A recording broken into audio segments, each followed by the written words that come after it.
नमस्कार फ्रेंड्स, आज आपण हुंडाबळी ही कथा पाहणार आहोत. नमस्कार फ्रेंड्स, स्वागत आहे तुमचं ज्योतिष स्टोरी या आपल्या मराठी यूट्यूब चॅनलमध्ये. आज मी तुमच्यासमोर अशी एक कथा घेऊन आली आहे जी केवळ एक कहाणी नाही तर हजारो मुलींच्या वेदनेचा, संघर्षाचा आणि थेट मृत्यूच्या दारापर्यंत पोहोचलेल्या एका मानसिकतेचा आरसा आहे. या कथेचं नाव आहे हुंडाबळी. हुंडा एक अशी प्रथा जी आजच्या आधुनिक समाजातही, शिक्षणाने भरलेल्या घरांमध्येही अजूनही जिवंत आहे. वधूच्या वडिलांवर लाखोंचा ओझा टाकून तिचं लग्न करताना तिच्या आयुष्याच्या गळ्यावर हुंड्याची फास घालणारी ही प्रथा. आज मी सांगणार आहे वैष्णवीची गोष्ट. एक हुशार, स्वाभिमानी आणि स्वप्नांनी भरलेली मुलगी, जिला वाटलं होतं लग्न म्हणजे प्रेम, साथ आणि विश्वास, पण तिच्यासाठी ते बनलं एक समाजाच्या क्रूर अपेक्षांचं नरक यातनागृह. या कथेत तुम्हाला दिसेल एक मुलीचं फुलपाखरी आयुष्य कसं हळूहळू कोसळत जातं. कधी तिच्या स्वप्नांवर तडा जातो तर कधी तिच्या आत्म्याला ओरबाडून टाकलं जातं. ही कथा तुम्हाला केवळ डोळ्यात पाणी आणणार नाही तर एक प्रश्न सुद्धा निर्माण करेल. आपण खरंच प्रगत झालोय का? चला तर मग ऐका. एक हृदय पिळवून टाकणारी, समाजाला प्रश्न विचारणारी आणि आपल्याला अंधरमुख करणारी गोष्ट हुंडाबळी. चला तर मग आपण हुंडाबळी या कथेच्या भाग 1ला सुरुवात करूया. वैष्णवी नावातच तेज आहे, सामर्थ्य आहे. एका मध्यमवर्गीय कुटुंबात जन्मलेली ही मुलगी घराच्या परिस्थितीने नेहमीच वास्तवात जगायला शिकली होती. वडील शाळेत शिक्षक, आई गृहिणी. शिक्षणाची ओढ असल्यामुळे ती कायम अभ्यासात रमलेली असायची. तिचं स्वप्न होतं स्वतःच्या पायावर उभं राहायचं. तिचं आयुष्य साधं होतं पण स्वप्न खूप मोठी होती. आई वडिलांनी तिला शिकवलं, मुलगी असली तरी ती ओझं नसते, तिला फक्त संधी हवी असते. आणि वैष्णवीने हे सिद्ध करून दाखवलं. BSc केल्यानंतर वैष्णवीने MSW मास्टर ऑफ सोशल वर्कमध्ये प्रवेश घेतला. तिचा कल समाजकार्याकडे होता. तिला वाटायचं की समाजात इतकी विषमता, अन्याय, असंवेदनशीलता का? हुंडा, बालविवाह, स्त्रियांचे हक्क हे विषय तिला हातून हेलावून टाकायचे. आपण जर शिक्षण घेतलं तरी या साऱ्या गोष्टी बदलणार का? हा प्रश्न सतत तिच्या मनात घोळत राहायचा. पण ती नकारात्मक झाली नाही, तर उलट जिद्दीने अभ्यासात मन रंगलं. तिचं शिक्षण पूर्ण झालं आणि एका NGO मध्ये तिला नोकरी लागली. तिचं काम होतं महिलांना कायद्याविषयी जागरूक करणे. तिला अभिनय वाटायचा की ती इतर महिलांना त्यांचे हक्क सांगते, त्यांना न्याय मिळवून देण्याचा ती प्रयत्न करते. पण तीच वैष्णवी जेव्हा लग्नाच्या वळणावर आली तेव्हा तिच्याच आयुष्यात हुंड्याचं काळं सावट पसरलं. तिचं लग्न ठरवलं गेलं एका चांगल्या घरात, चांगल्या स्थळाशी. पण लग्नाच्या तयारीत एक दिवस वडिलांच्या चेहऱ्यावर चिंता दिसली. 50,000 रुपये आणि एक सोन्याचं चैन द्यावं लागेल. ही मागणी वधू पक्षाकडून नव्हे तर वर पक्षाकडून आली होती. वैष्णवीच्या वडिलांना ते जड गेलं. त्यांनी मुलीचं शिक्षण, लग्नाची तयारी यासाठी जिथून जिथून शक्य तिथून पैसा गोळा केले होते. पण अजूनही 50,000 उरले होते. रात्री झोपेतून उठून ते हळूच रडायचे. आईच्या तोंडावर पडलेली ओल तिच्या डोळ्यातील अश्रू सांगून जायची. वैष्णवी हे सगळं लक्षात घेत होती, पण ती गप्प होती. अजून लग्नाच्या आधी काही दिवस राहिले होते. साखरपुड्याच्या कार्यक्रमात वर पक्षाने स्पष्टपणे बोलून दाखवलं, हां, ते पैसे आणले की पुढच्या गोष्टी. तो अपमान वैष्णवीच्या छातीत खुपसला गेला. आजवर इतर महिलांना हक्क सांगणारी वैष्णवी आज स्वतःच्या हुंड्याच्या पायघडीत लोटली जात होती. ती रात्री आईजवळ बसून म्हणायची, आई तूच सांग, जर मी आवाज उठवला तर तुम्हाला काय वाटेल? आईने तिचा हात धरला आणि म्हणाली, बाळा, आम्ही तुला घडवलं आहे, थांबवायला नाही. दुसऱ्या दिवशी वैष्णवीने ठरवलं. ती साखरपुड्याच्या दुसऱ्या दिवशीच वर पक्षाच्या घरच्यांशी बोलायला गेली. सर्वांसमोर तिने अत्यंत शांतपणे पण ठाम शब्दात विचारलं, तुम्ही मला पसंत केलं का? माझ्या शिक्षणामुळे की हुंड्यामुळे? घरात शांतता पसरली. कुणी काहीच बोललं नाही. ती पुढे म्हणाली, हुंडा देणं गुन्हा आहे आणि तुम्ही जो गुन्हा करताय त्यात मी सहभागी होऊ शकत नाही. ते ऐकून वर पक्षाचे लोक संतापले. त्यांनी लग्न मोडण्याची सुद्धा धमकी दिली. पण वैष्णवी मागे हटली नाही. ही बातमी गावभर पसरली. वैष्णवीने लग्न मोडलं. लोक कुजबुजायला लागले. मुलगी असून एवढा गर्व, कुणी करणार आता हिच्याशी लग्न?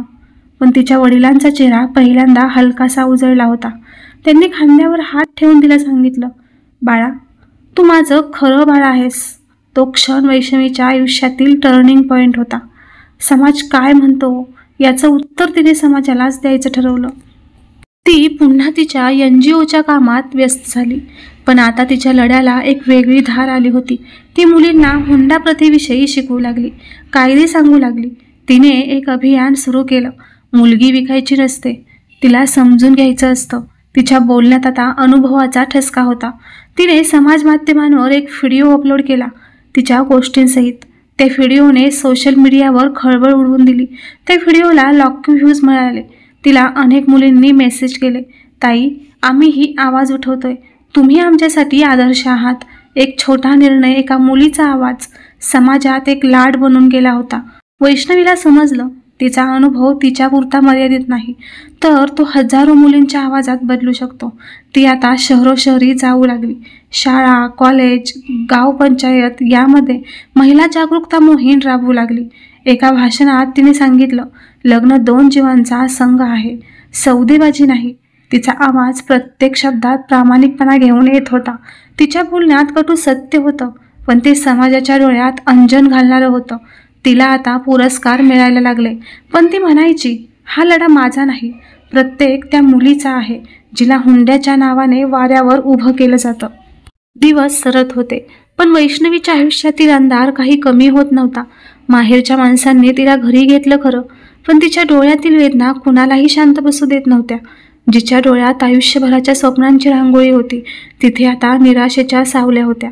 आईच्या पदरात डोकं ठेवून ती फक्त एकच वाक्य म्हणायची, आई, मी इतकी वाईट नव्हते ग. आईच्या डोळ्यात अश्रू होते, पण तिचं मन सळसळत होतं. माझ्या मुलीला न्याय मिळालाच पाहिजे. समाजाने नाकारलेली, सासरच्यांनी लाथाडलेली आणि हुंड्यासाठी वेदना सहन केलेली ही मुलगी आता हळूहळू उभी राहण्याची तयारी करत होती. वैष्णवीने स्वतःला आरशात पाहिलं. चेहऱ्यावर जळजळीत जखमा नव्हत्या, पण मनावर खोल खोल खपल्या होत्या. तिला आता एकच वाट दिसत होती, या अन्यायाविरुद्ध आवाज उठवायचा. ती काही दिवस गप्प बसली, पण आता तिला वाटत होतं, जर मी आज बोलले नाही तर उद्या आणखी एक वैष्णवी अशीच संपेल. तिने आपल्या बहिणीकडे पाहिलं, जी अजूनही शाळेत होती. तिचं भविष्य तरी सुरक्षित हवं असं म्हणून वैष्णवीने आपल्या दुःखाला शस्त्र बनवायचं ठरवलं. तिने कागदावर लिहायला सुरुवात केली, तिची कहाणी, तिच्या वेदना आणि तिचं सत्य. तिच्या कथेचा आवाज सोशल मीडियावर पोहोचायला लागला. बऱ्याच लोकांनी तिची पोस्ट वाचली आणि कमेंटमध्ये लिहिलं, तू खूप धाडसी आहेस. काहींनी तिला इन्स्पिरेशन म्हटलं, तर काहींनी तिचा आवाज दाबायचा प्रयत्न केला. पण वैष्णवी आता थांबणारी नव्हती. तिची आई तिला रोज म्हणायची, मुली अबला नाही सबला असते ग, आणि तू जर अग्निशी होशील.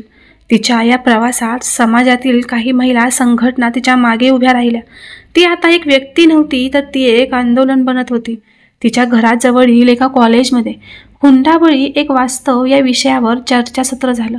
तिथे वैष्णवीला प्रमुख वक्ता म्हणून बोलावलं गेलं. स्टेजवर उभं राहून तिच्या पायांनी थरथर कापली, पण आवाज ठाम होता. माझं नाव वैष्णवी आहे. मी एका प्रतिष्ठित घरात सून म्हणून गेले. हुंडा पण दिला, पण हुंडा दिला नाही म्हणून मला नरकात फेकण्यात आले. टाळ्यांचा कडकडाट झाला नाही. सगळीकडे शांतता होती. ती शांतता जेव्हा लोकांना काहीतरी खोल आत भिडतं तेव्हा असते. तिचं बोलणं संपेपर्यंत अनेकांच्या डोळ्यात अश्रू आले होते. कॉलेजमधून परतताना तिला वाटलं, आपलं दुःख जर दुसऱ्यांना जग बदलायला भाग पाडत असेल तर ते दुःख जगणं सार्थ आहे.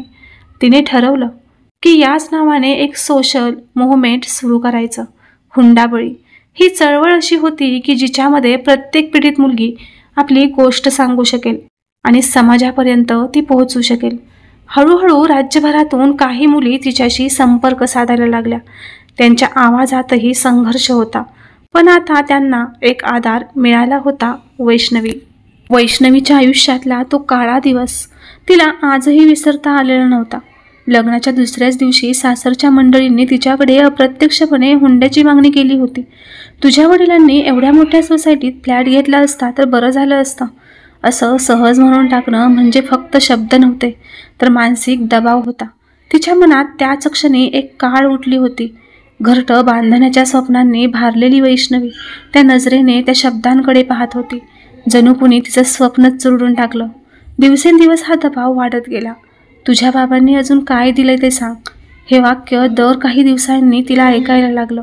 एकदा तर सासऱ्यांनीच म्हटलं, तुझं माहेर खूप श्रीमंत आहे ना, मग तुझ्या पाठी थोडं काहीतरी येईल असं वाटलं होतं. त्या क्षणी वैष्णवीला वाटलं तिला जणू वस्तूंसारखं पाहिलं जातंय. तिचं मन कोसळलं, पण ती ढसाढसा रडली नाही. तिनं स्वतःला सावरलं, कारण तिच्या डोळ्यात अजून एक आशा होती की सासरचं घर कधीतरी तिचं होईल. पण ती आशा रोज हळूहळू मरतच चालली होती. वैष्णवीचं नवऱ्याशी नातंही आता बदलू लागलं होतं. आधी हसवणारा, प्रेमळ वाटणारा तो आता जणू सगळ्यांच्या दबावाखाली तिच्याकडे संशयाने पाहू लागला होता. एके दिवशी त्यानं स्पष्टच विचारलं, तुझ्या बाबांनी अजून काही द्यायचं बाकी आहे का? हे ऐकून वैष्णवीचं अंतःकरण थरथरलं. तिला वाटलं, प्रेम म्हणजे एवढंच असतं का? जेव्हा तू काही देऊ शकत नाहीस तेव्हा तू अप्रेमाच्या पात्र ठरतेस. हे तिला पचेनासं झालं. तिच्या डोळ्यातून एक अश्रूही बाहेर पडला नाही, पण तिचं हसणं कायमचं हरवलं. तिचं वागणं बदललं, चेहऱ्यावरचं तेज हरवलं. सासरच्या घरात चाललेली ही मानसिक छळ यंत्रणा आता तिचं संपूर्ण अस्तित्व गिळून टाकत होती. ती रोज नवऱ्याच्या डोळ्यात आपली ओळख शोधत राहिली, पण तिला दिसत होती ती फक्त अपेक्षा आणि आकांक्षा. तिला कुणी विचारलं नाही की तुला काय हवं आहे. उलट रोज तिच्या अंगावर शब्दांचे चटके बसत होते. आईला फोन करताना तिच्या आवाजातली कळकळ दडपून ठेवायची तिला, कारण ती आईलाही त्रास द्यायची नव्हती. एके दिवशी मात्र तिचा संयम सुटला. सासूबाईंच्या तोंडून पुन्हा एकदा हुंड्याच्या विषयावर कुजबूज ऐकून ती सरळ नवऱ्याजवळ गेली आणि म्हणाली, एकदा मला माणूस म्हणून वागवून पहा, वस्तू म्हणून नाही. तो क्षण खूप मोठा होता.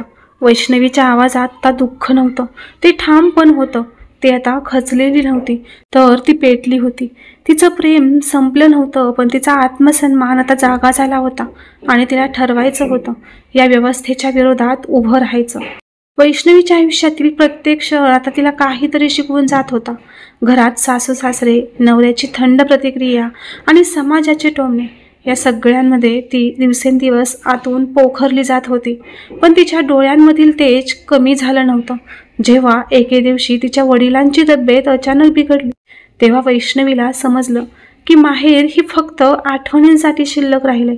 तिने माहेरी पैसे मागितले नाहीत, फक्त तिच्या बाबांच्या उपचारांसाठी मदतीचा हात हवा होता.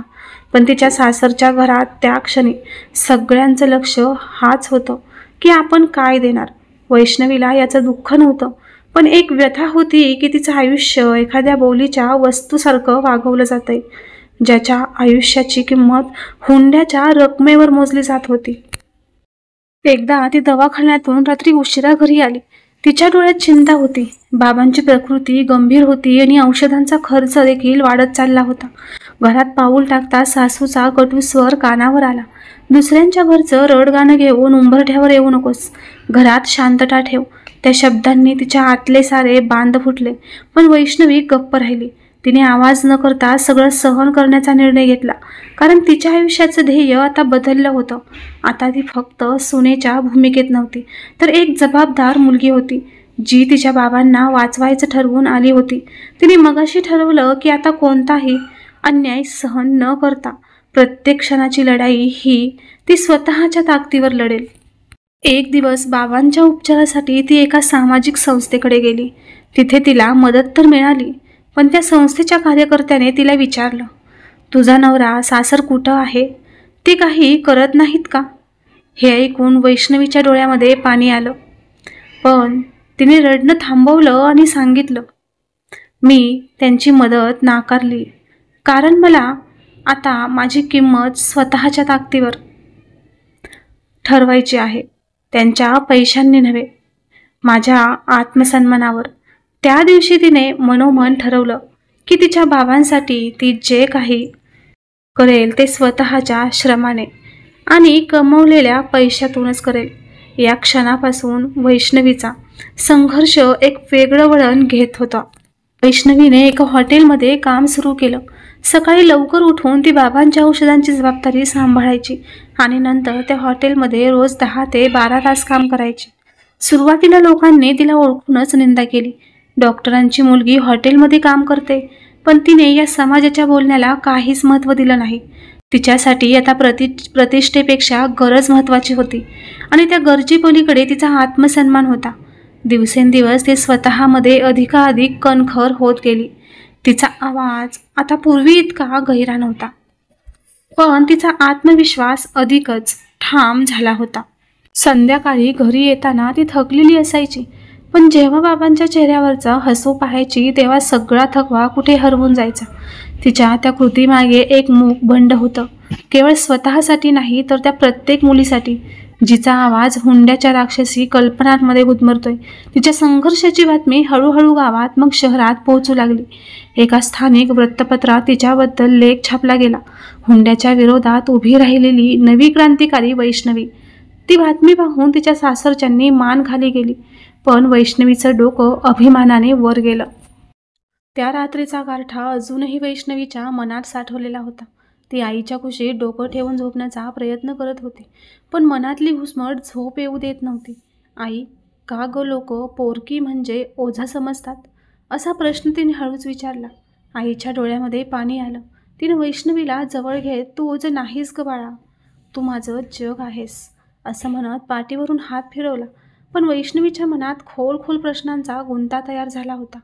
आई बाबांनी इतका हुंडा का द्यावा लागतोय, आणि जर दिला नाही तर माझं आयुष्य खरंच संपेल का? दुसऱ्या दिवशी सकाळी शाळेची वेळ होती, पण वैष्णवीचा उत्साह कुठेच नव्हता. तिच्या मनात वेगळ्याच विचारांची गर्दी होती. तिनं शाळेत पोहोचल्यावर शिक्षिकेला तिच्या परिस्थितीची माहिती दिली. शिक्षिकेने तिचं बोलणं ऐकून घेतलं आणि तिला समजावलं, वैष्णवी, तुझ्या जगण्यामागे मोठं कारण आहे. तू तुझ्या शिक्षणावर लक्ष केंद्रित कर. जग बदलेल हाच क्षण होता, जेव्हा वैष्णवीच्या मनात जाणीव झाली, काहीतरी बदल घडवायचा आहे.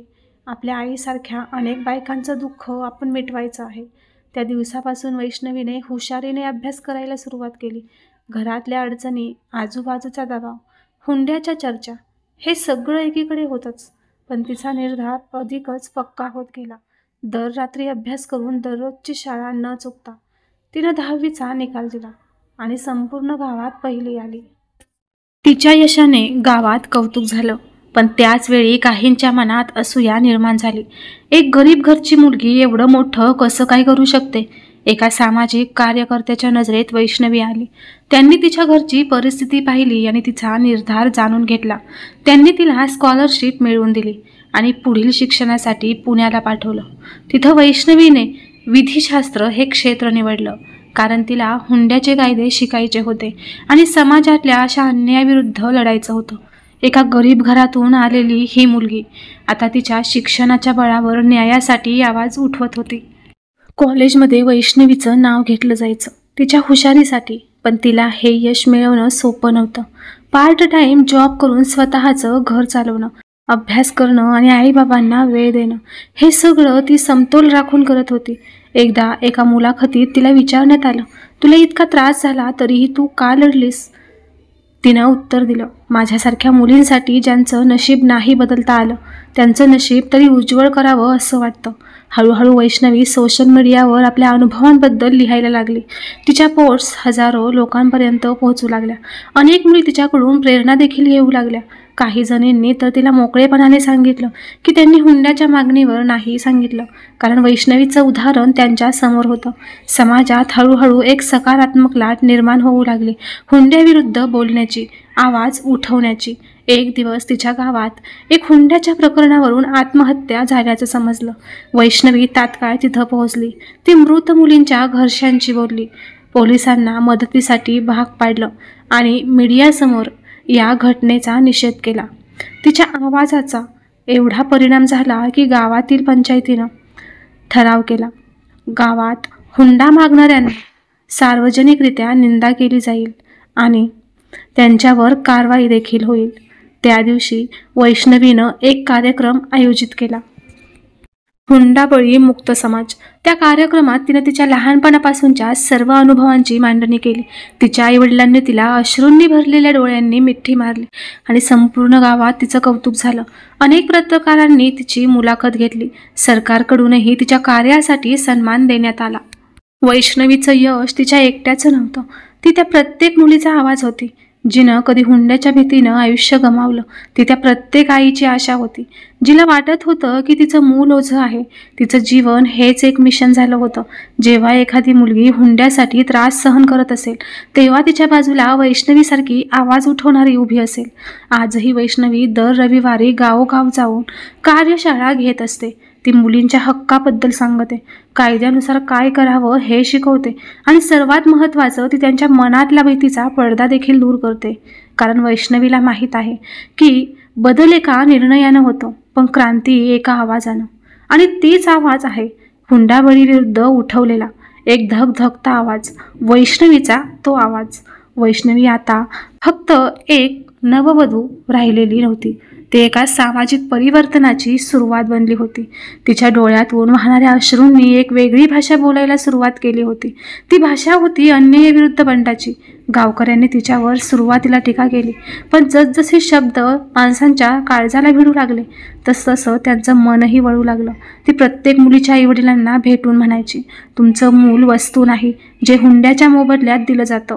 तिचे डोळे तेजस्वी होते, आवाज ठाम होता आणि मनात फक्त एकच उद्दिष्ट, हुंडा प्रथेचा अंत. एकदा एका जाहीर सभेत तिने माईक हातात घेतला आणि तिच्या तोंडून जे बाहेर पडलं ते केवळ शब्द नव्हते, ते असंख्य मुलींच्या व्यथा होत्या. मी माझ्या आयुष्याचा हक्क गमावला, पण आता कुणाचंही आयुष्य पैशांच्या लोभामुळे नष्ट होऊ द्यायचं नाही. तिच्या या घोषणा इतक्या प्रभावी होत्या की गावातल्या थोर मोठ्यांनी सुद्धा तिला पाठिंबा द्यायला सुरुवात केली. जे आधी तिला दोष देत होते, तेच आता तिच्या भाषणामध्ये आपल्या मुलींसाठी भविष्य पाहू लागले. माध्यमांमध्ये तिच्या संघर्षाची चर्चा सुरू झाली. तिची मुलाखत वर्तमानपत्रात, TV चॅनल्सवर सरकू लागली. लोक म्हणू लागले, ही वैष्णवी नाही, ही तर शौर्याची मूर्ती आहे. पण यामागे अनेक रात्रींचे अश्रू, अनेक दिवसांची उपासमार आणि समाजाच्या काटेरी नजरा होत्या. तिने प्रत्येक दिवस नव्याने उगवणारा सूर्य मानला आणि त्या प्रकाशात आपलं ध्येय अधिक स्पष्टपणे पाहिलं. ती आता केवळ सामाजिक कार्यकर्तीच नव्हती, ती स्वतः एक संस्थापक बनली होती. हुंडामुक्त भारत या संस्थेची स्थापना करून तिने युवतींसाठी मार्गदर्शन शिबिरे सुरू केली. लग्नाच्या आधी मुलींनी काय अधिकार आहेत, काय काय कागदपत्र पाहिजेत, काय काय प्रश्न विचारायचे, हे ती शिकवू लागली. ती म्हणायची, हुंडा हा प्रश्न नाही, ही तर एक मानसिकता आहे आणि ती बदलणं खूप गरजेचं आहे. तिचं प्रत्येक व्याख्यान ही एक जागृतीची मशाल होती. ती जेव्हा गावागावात जाऊन बोलायची, तेव्हा कोणीही तिच्या नजरेत डोळे घालून पाहू शकत नसे, कारण तिची नजर केवळ डोळ्यातूनच नव्हे तर अंतरात्म्यातून बोलत होती. ती पिढ्यापिढ्यांची गुलामी संपवण्यासाठी लढत होती. जिथे मुलगी परक्याचं धन नव्हे तर स्वतःचं भाग्य आहे. वैष्णवीच्या आयुष्यात आता प्रत्येक दिवस नवीन संघर्ष येऊन उगवायला लागला होता. सासरची माणसं अजूनही तिच्या डोळ्यातील चिवटपणा ओळखू शकले नव्हते. ती आता फक्त हरत नव्हती, आईवडिलांच्या वियोगाने झालेली वेदना आणि सासरकडून मिळणारी अपमानास्पद वागणूक यामुळे तिचं मन हलावून गेलं होतं. पण तिच्या अंगात आता भीती नव्हती, फक्त न्याय मिळवण्याचा निर्धार होता. रात्रीच्या गूढ शांततेत तिच्या मनात ठरलं, हुंड्याच्या नावाने स्त्रियांवर होणाऱ्या अत्याचाराला आता तिने आवाज द्यायचा. तिचं दुःख फक्त तीच राहू नये म्हणून ती पुढे येणार होती. तिचा आवाज आता इतरांसाठी प्रकाश ठरणार होता. एक दिवस तिने एक डायरी लिहायला सुरुवात केली, हुंडाबळी हे शीर्षक देऊन. त्यात तिने तिच्या प्रत्येक वेदनादायक आठवणी, अपमान, अपेक्षा आणि स्वप्न लिहू लागली. तिचा तो शब्द अनुभव अंगावर काटा आणणारा होता. स्त्री म्हणजे सौंदर्य नव्हे, तिचं अस्तित्व हे शक्ती आहे, असे वाक्य तिने त्यात पुन्हा पुन्हा लिहिलं. ती डायरी केवळ तिची भावना नव्हती, ती भविष्यात इतरांसाठी बळ देणारी ठरणार होती. वैष्णवीच्या लेखणीतून तिचं दुःख नव्हे तर क्रांती जिरपत होती. त्या दरम्यान एका स्थानिक महिला मंचाच्या कार्यकर्तीशी तिची ओळख झाली. दीपा नावाची ती स्त्री, एकेकाळी स्वतः हुंड्यामुळे होरपळलेली. दीपाने वैष्णवीच्या बोलण्यातले त्रासाचे सूर ऐकले आणि लगेचच तिला मदतीचा हात दिला. त्या दोघींचं बंध खूप वेगळं होतं, दुःखाने जोडलेलं, पण लढ्याच्या वृत्तीने बळकट झालेलं. दोघींनी मिळून एक मोहीम चालवायचं ठरवलं, हुंडा मुक्त भारत या नावाने. त्यांच्या हक्कासाठीचा लढा आता गाव पातळीवर नव्हे तर समाज पातळीवर जाणार होता. सरच्यांना ही गोष्ट कळताच त्यांनी वैष्णवीवर आणखीनच मानसिक दबाव टाकायला सुरुवात केली. स्त्रियांनी एवढं पुढं जाऊ नये, समाज बिघडतो, अशी उलटी शिकवण तिला दिली जाऊ लागली. पण ती आता काही गप्प बसणाऱ्यांपैकी नव्हती. तिने सर्व पुरावे गोळा करत तिच्यावर केलेल्या अत्याचारांची माहिती साक्षीदारासह तयार केली. आता ती एकटी नव्हती, तिच्यासोबत होती एक फळी जी हुंड्याच्या विरोधात आवाज उचलणारी होती. तिचा आत्मविश्वास इतका ठाम होता की सासरच्यांनाही तिचं शासंक आणि खिन्न स्वरूप विसरून तिच्या तेजस्वी नजरेचा आदर करावा लागला.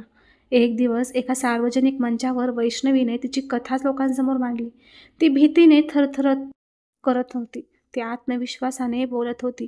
तिचा आवाज थोडा सासरू होता, पण त्यामध्ये आर्तता नव्हे तर एक ताकद होती. लोक शांत होऊन ऐकत होते. वैष्णवीचं दुःख, तिचं झगडणं आणि तिचं स्वप्न. या व्यासपीठावर तिचं म्हणणं ऐकून अनेक महिला पुढे आल्या. आमच्यासोबतच हेच झालं असं म्हणत त्या रडू लागल्या. वैष्णवीचा आवाज फक्त तिचा राहिला नव्हता, तो आवाज हजारोंचा झाला होता. त्या कार्यक्रमानंतर सोशल मीडियावर हुंडाबळी ही मोहीम ट्रेंड होऊ लागली. वैष्णवीचं नाव वेगाने पसरत गेलं. अनेक पत्रकार, समाजसेवक तिच्याशी संपर्क करू लागले. तिला आता लोक फॉलो करू लागले, केवळ तिच्या सौंदर्यासाठी नव्हे तर तिच्या संघर्षासाठी. तिने एक यूट्यूब चॅनल सुरू केलं ज्याचं नाव होतं हुंडाबळी, एक सत्यकथा. तेथे ती प्रत्येक पीडितेची कहाणी मांडू लागली. तिच्या आवाजात प्रामाणिकपणा होता, ज्याने श्रोत्यांना ढवळून टाकलं. या सर्व प्रकारात तिच्या आयुष्यात परत एकदा वळण आलं.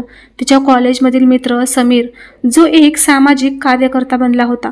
समीरने वैष्णवीचं काम पाहिलं आणि तिच्याशी संपर्क साधला. दोघं पुन्हा एकत्र आले, पण यावेळेस ते प्रेमासाठी नव्हे तर समाजासाठी एकत्र आले होते.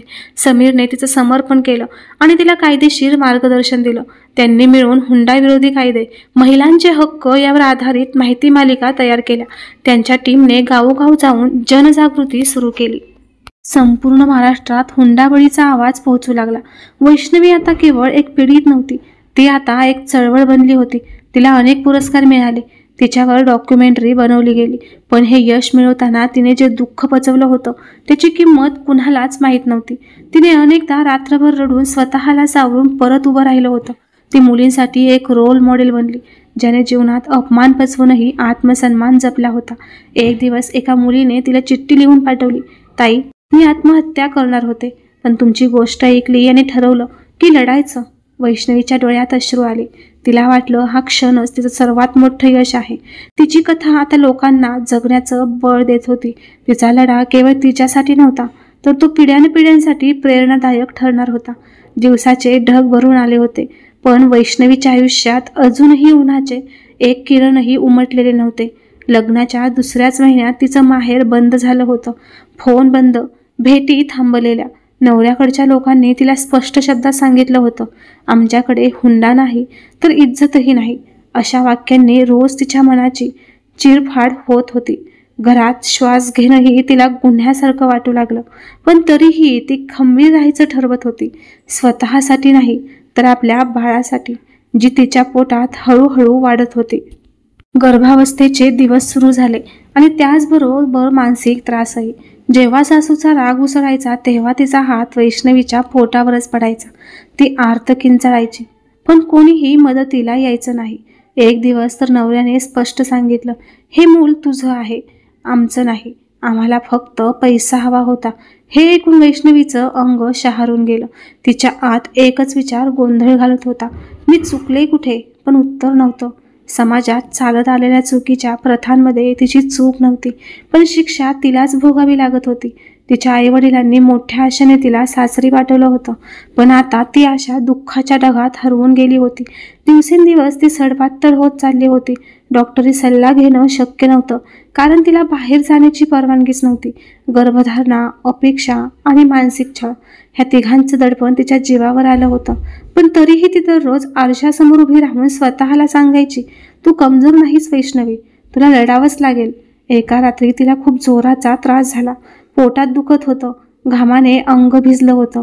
ती मदतीसाठी हाक मारू लागली, पण घरातले सगळे कानठळ्या बसवून गप्प होते. शेवटी ती बेशुद्ध पडली.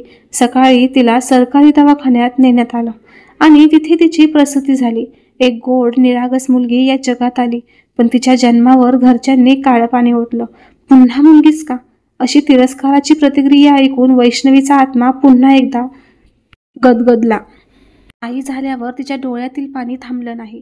त्या लेकराला छातीशी धरून ती स्वतःला अधिक मजबूत समजू लागली. तिचं जग बदललं, कारण आता ती एकटी नव्हती. तिच्यासोबत तिचं स्वप्न होतं, तिचं मूल होतं. तिला आता समजलं की ही लढाई फक्त तिची राहिलेली नाहीये, तिच्या मुलीच्या भविष्याचीही आहे. त्यामुळे तिने ठरवलं की ती गप्प बसणार नाही. मी तिला पुन्हा हुंड्याच्या विळख्यात अडकू देणार नाही, असं तिनं स्वतःशीच पक्क ठरवलं. हळूहळू वैष्णवीने सरकारी योजनांची माहिती घेण्यास देखील सुरुवात केली. तिने महिला आयोगाशी संपर्क केला, समाजसेवकांपर्यंत पोहोचली. एका NGOच्या साह्याने तिला सुरक्षित निवास मिळाला. तिच्या पावलांवर आता निर्धार होता. तिने सासरच्या लोकांवर हुंडाबळीचा गुन्हा दाखल केला. तिच्या आवाजाने अनेक लोकांच्या मनात खळबळ उडाली. तिचं प्रकरण बातम्यांमध्ये झळकू लागलं. तिच्या धाडसाचं कौतुक झालं. पण त्याहीपेक्षा अनेक महिलांना आशा मिळाली की आपल्यासारख्या मुलीही उभ्या राहू शकतात. सामाजिक माध्यमांवर वैष्णवीची कहाणी व्हायरल झाली. अनेक स्त्रियांनी तिला पाठिंबा दिला. तू लढलीस म्हणजे आम्ही लढू शकतो, असे अनेक संदेश तिच्यापर्यंत पोहोचले. काहींनी तिच्या पोषणासाठी मदत केली, काहींनी तिच्या बाळासाठी कपडे, अन्न पाठवलं. समाज बदलतोय हे ती अनुभवत होती, पण तिला हे माहीत होतं की अजून बराच लांब पल्ला गाठायचा आहे. ही लढाई तिच्या मुलीसाठी होती, तिच्या भविष्यासाठी. एक दिवस तिच्या गावात स्त्री सक्षमीकरणावर कार्यक्रम झाला आणि आयोजकांनी प्रमुख पाहुणा म्हणून वैष्णवीला आमंत्रित केलं. स्टेजवर उभी राहताना तिच्या डोळ्यात अश्रू होते, दुःखाचे नाही तर अभिमानाचे.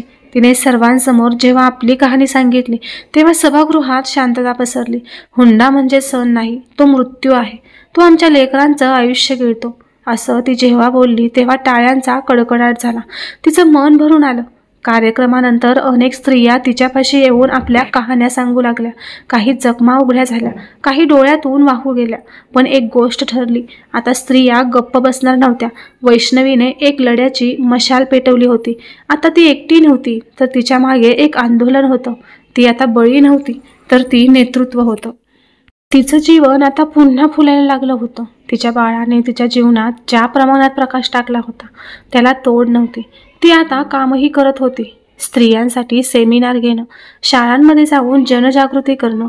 तिचं स्वप्न एकच होतं, हुंडा या शब्दाचा अंत करणं. समाजात हुंडाबळीसारखी प्रकरणं पुन्हा घडू नयेत यासाठी तिनं आपलं आयुष्य समर्पित केलं होतं. आणि हाच तिचा खरा विजय होता. तर फ्रेंड्स, ही होती हुंडाबळी या भावनिक आणि वास्तववादी कथेची सुरुवात. वैष्णवीच्या आयुष्यात घडत असलेली ही घटनांची मालिका फक्त तिचीच नाही, तर आपल्या समाजातील हजारो मुलींची आहे. हुंड्याच्या नावाखाली केल्या जाणाऱ्या अन्यायाचा प्रत्यक्ष साक्षात्कार आपण आज अनुभवला. आपल्या समाजात अजूनही अशा प्रकारचं शोषण होतंय, केवळ मुलगी म्हणून, केवळ आईबापाने पैशांचं मोजमाप केलं नाही म्हणून. एका मुलीचं आयुष्य संकटात येतंय, पण या कथेची ही तर केवळ सुरुवात आहे. आता प्रश्न आहे, वैष्णवी काय करेल? ती झुकून जाईल का, की तोंडवर करून लढेल? हे जाणून घेण्यासाठी पुढील भाग नक्की ऐका. तुम्हाला ही कथा कशी वाटली ते कमेंट्समध्ये नक्की सांगा. कृपया या व्हिडिओला लाईक करा, शेअर करा आणि ज्योतिष हॉई स्टोरी या चॅनलला सबस्क्राईब करा. तुमचं एक सबस्क्रिप्शन मला अशा आणखी कथा सादर करण्यासाठी प्रेरणा देतं. पुन्हा भेटूया हुंडाबळी या कथेच्या पुढील भागामध्ये. एक अशीच कथा जी डोळ्यात पाणी आणेल आणि मनात प्रश्न निर्माण करेल. तोपर्यंत आवाजात भावना आणि भावनांमध्ये सत्य शोधूया. धन्यवाद. भेटूया हुंडाबळी या कथेच्या पुढील भाग 2 मध्ये लवकरच.